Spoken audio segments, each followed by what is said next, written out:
नमस्कार. रामकृष्ण हरी मंडळी, श्री स्वामी समर्थ. आपण स्वामी चरित्र सारामृत या पोथीचे दररोजचे 3 अध्याय का वाचावे? या पवित्र ग्रंथात 1 ते 21 अध्याय आहेत. तर प्रत्येक अध्यायाची फलश्रुती वेगळी आहे. तर ती फलश्रुती काय आहे बघा. 1 ते 21 अध्याय आहेत. तर 21 अध्यायाची फलश्रुती सुद्धा वेगवेगळी आहे. तर ती फलश्रुती नक्की काय आहे हे आपण आजच्या व्हिडिओमध्ये जाणून घेणार आहोत. बघा, आपण स्वामी चरित्र सारामृत या पोथीचे दररोजचे 3 अध्याय पठण करतो आणि 11 माळी किंवा 1 माळी जप करतो. तर ह्याचा आपल्याला फलश्रुती आपल्याला काय मिळते? आपल्यावर ज्यावेळेस वाईट वेळ येते, वाईट संकट येतात, त्यावेळेस आपल्याला ह्याचा अनुभव येतो. बघा, प्रत्येक सेवेकऱ्याला ह्याचा काही ना काहीतरी अनुभव येत असणार. आज आपण 1 ते 21 अध्यायाची फलश्रुती नक्की आपल्याला काय मिळते हे आपण थोडक्यात जाणून घेऊया. आणि जर तुम्हाला वेळ मिळत नसेल 1 ते 21 अध्याय पठण करायला, तर तुम्ही काय करायचं आहे बघा. दररोजच्या 11 माळी जप आणि 3 अध्याय वाचायला जर तुम्हाला वेळ मिळत नसेल तर तुम्ही फक्त 3 अध्याय दररोजचे पठण करायचे आहेत आणि 1 माळ श्री स्वामी समर्थ या मंत्राची तुम्हाला जपमाळ करायची आहे. बघा, तुम्ही किती सेवा करताय हे महत्त्वाचं नाही, तुम्ही किती मन लावून करताय हे महत्त्वाचं आहे. जर 11 माळी जर तुम्ही जप करत असाल आणि तुमचं मन जर स्थिर नसेल, तुमच्या मनात विचार येत असतील, तुम्ही जर ते उरकण्याच्या भावनेने जर तुम्ही ते पटपट उरकत असाल तर त्याचा काहीही उपयोग नाही. त्यामुळे तुम्ही एकच माळ करा, पण ती मन लावून करा. आपल्या पूर्ण सेवेची नोंद जी आहे ती स्वामी महाराजांकडे, स्वामी माऊलींकडे असते आणि योग्य वेळ आली की ते आपल्याला भरभरून देत असतात. तर बघा, आपण आता 1 ते 21 अध्यायाची फलश्रुती काय आहे हे थोडक्यात जाणून घेऊया. नंबर 1, घरातील शुभ कार्य निर्विघ्नपणे पार पडतील. नंबर 2, प्रवास सुखकर होईल. नंबर 3, शासकीय कामकाज लवकर पूर्ण होईल. नंबर 4, घरात अन्न कधीच कमी पडणार नाही. नंबर 5, गुरुजवळ हट्ट करू नये. नंबर 6, संपत्तीचा गर्व होणार नाही आणि तुमची चोरी टळेल. नंबर 7, सद्गुरूची प्राप्ती होईल. नंबर 8, संबंध बांधा नाहीशी होईल. नंबर 9, अंगी दानशूरपणा येईल. नंबर 10, संतती प्राप्त होईल. नंबर 11, गुरुसेवा घडेल व गुरूंची कृपा होईल. नंबर 12, गुरुसेवेत विघ्न येणार नाहीत. नंबर 13, चित्त शुद्ध होईल, गेलेले धन तुम्हाला परत मिळेल. नंबर 14, स्वामी समर्थ या नामाचा जप फलदायी होईल. नंबर 15, दारिद्र्य दूर होऊन संपत्ती प्राप्त होईल.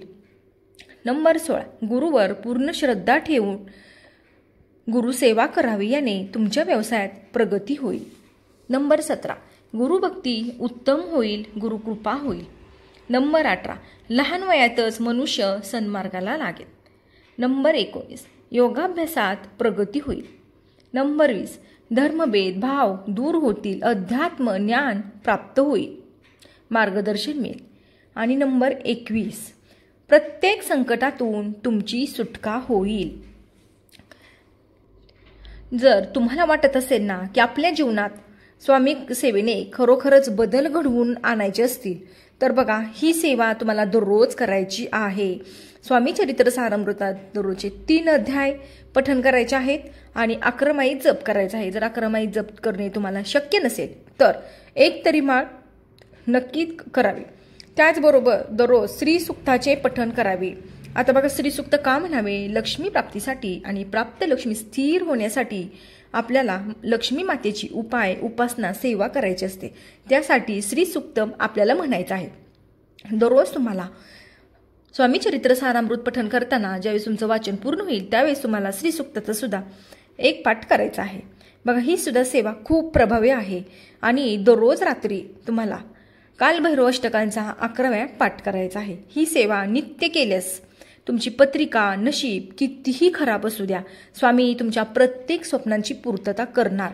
बघा, तुम्ही अनुभव घेऊन बघा, तुमचं नशीब कितीही वाईट असू द्या. म्हणजे बघा, आपण नाही का आपलं मनासारखं नाही झालं की आपण काय म्हणतो, माझं नशीबच वाईट आहे, माझं नशिबातच हे लिहिलंय, तर तसं म्हणू नका. तुमचं नशीब, तुमची पत्रिका कितीही वाईट असू द्या, अगदी कितीही, पण तुम्ही जर ही सेवा जर केली ना, तर तुमचं नशीब बदलायला आणि पत्रिका बदलायला सुद्धा तुम्हाला वेळ लागणार नाही. त्यामुळे ही सेवा तुम्ही नक्की करा. आता बघा, मी तुम्हाला प्रत्येक अध्यायाची फलश्रुती सांगितलेली आहे, पण त्याचा अर्थ असा नाही की तुम्ही फक्त दररोज त्यातला एकच अध्याय तुम्हाला जो योग्य वाटतोय तोच तुम्ही वाचावा.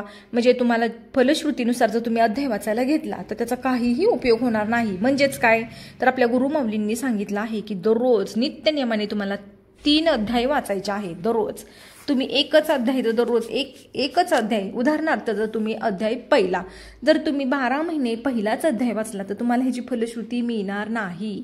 त्यासाठी तुम्हाला दररोज 1, 2, 3, दुसऱ्या दिवशी 3 ते 6, तिसऱ्या दिवशी 7 ते 9 असं तुम्हाला वाचन करायचं आहे. तुम्हाला दररोज एकच अध्याय वाचत बसायचं नाही.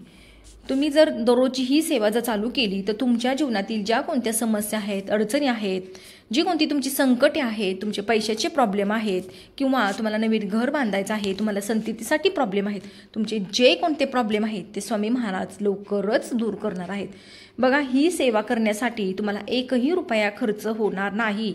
या उलट तुमचं मानसिक मनोबल वाढण्यास प्रयत्न होणार आहे. म्हणजे बघा, तुम्ही एखाद्या गोष्टीसाठी तुमच्या मनाचं खच्चीकरण झालं असेल, तुम्ही निराश असताल, किंवा तुम्हाला तेच वाईट प्रसंग तुम्हाला आठवत असतील, किंवा तुमच्यासोबत आणखी काही वाईट घडलं असेल, तर त्यातून तुम्हाला बाहेर पडण्याची तुम्हाला ही एक ताकद, ही शक्ती तुम्हाला स्वामी चरित्र सारामृत ह्या पोथीतून तुम्हाला मिळणार आहे.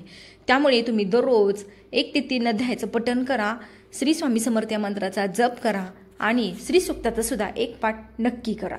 तर हा होता छोटासा व्हिडिओ. आवडल्यास लाईक, शेअर आणि सबस्क्राईब करा. तोपर्यंत तुम्हा सर्वांना श्री स्वामी समर्थ.